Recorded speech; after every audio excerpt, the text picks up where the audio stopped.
गुम है किसी के प्यार में ड्रामा कभी खत्म नहीं होता।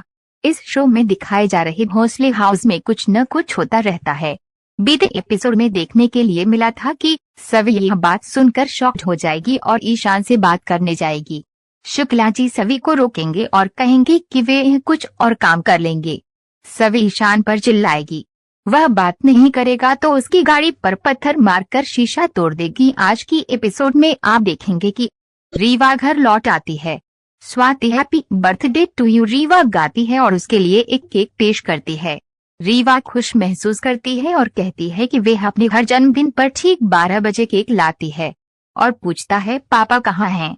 स्वाति का कहना है कि वे कुछ महत्वपूर्ण काम के लिए स्टेशन से बाहर गया है और कहती है कि जल्द ही उसके जीवन में खुशियां ही खुशियां होंगी। रीवा कहती है चलो केक काटते हैं। ईशान रीवा को फोन करता है और कहता है कि उसका एक्सीडेंट हो गया है। रीवा सदमे में पूछती है कि वे कहाँ हैं। वह उसके घर से बाहर कहता है। रीवा चिंतित होकर नीचे भागती है और दो लड़कों को नाचते देखकर अवाक रह जाती है। ईशान भी उनके साथ शामिल होता है और I wish you happy happy birthday पर डांस करता है। ये देखकर रीवा को बहुत खुशी होती है।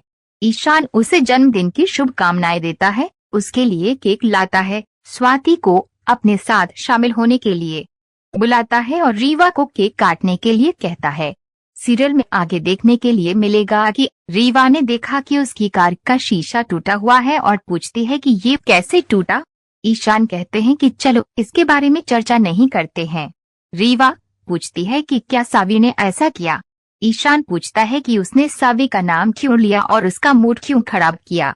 रीवा उससे माफी मांगती है और कहती है कि ये उसका जन्मदिन है।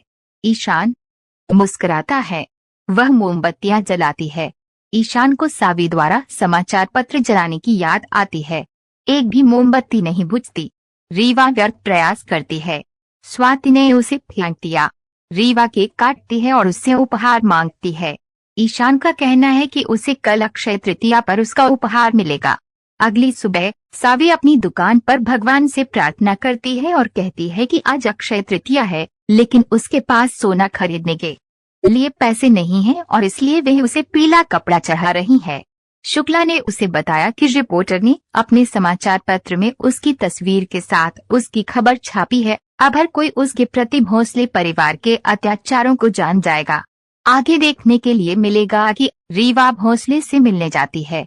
सुरेखा उसे आशीर्वाद देती है और उसे 100 ग्राम सोने का बिस्किट देते हुए कहती है कि उसने उसे अन्य 2 DIL भी उपहार में दिए थे और अब वह उसे उसकी पसंद के आभूषण बनाने के लिए उपहार दे रही है।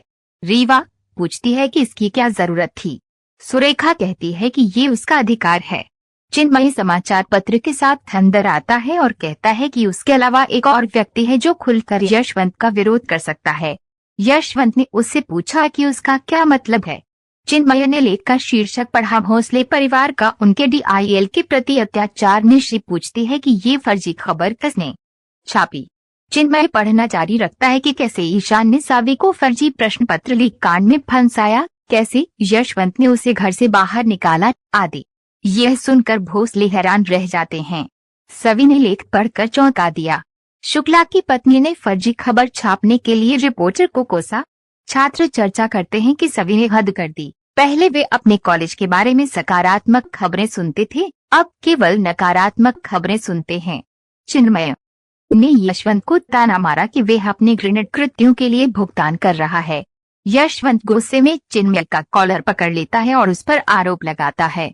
चिन्मय ईशान से कहता है कि वे जानता है कि सावी ऐसा नहीं कर सकती और पापा कहते हैं बड़ा नाम करेगा। गाते हुए चला जाता है। निश्री का कहना है कि उन्हें सावी को करारा जवाब देने की जरूरत है। ईशान कहते हैं कि वे कुछ नहीं करेंगे। रीवा का कहना है कि सावी ने उसके अंदर दुश्मनी की भावना विकसित कर ली है और वे उस पर और उसके परिवार पर हमला करना जारी रखेगा। यशवंत का कहना है कि ये उनकी प्रतिष्ठा का सवाल है और वे चाहते हैं कि ईशान कार्यवाही करे।